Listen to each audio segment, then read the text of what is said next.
முக்கியமான கருவாடுகள் இருக்கு.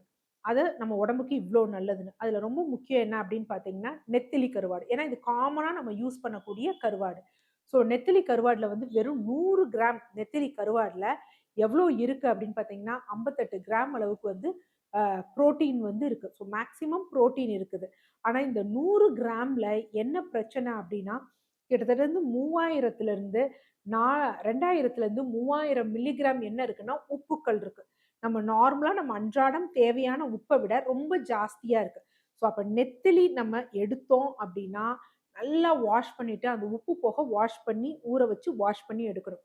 இல்லை இன்னைக்கு உப்புக்கள் போட்டு இது பண்ணாத, ப்ராசஸ் பண்ணாத நெத்திலி கருவாடுகள் இருக்கு. அத எடுத்துக்கலாம். இந்த நெத்திலி கருவாடு யாருக்கு ரொம்ப நல்லது அப்டின்னா, மூட்டு வலி இருக்கு பார்த்தீங்களா? தேய்மானங்களால மூட்டு வலி வர்றவங்க, மெனோபாஸ் ஆன பெண்கள் போன்றவங்களுக்கு என்ன அப்டின்னா, இந்த நெத்திலி கருவாடு வந்து ரொம்ப நல்லது. ஸோ இந்த நெத்திலி கருவாடை எப்படி எடுக்கலாம்?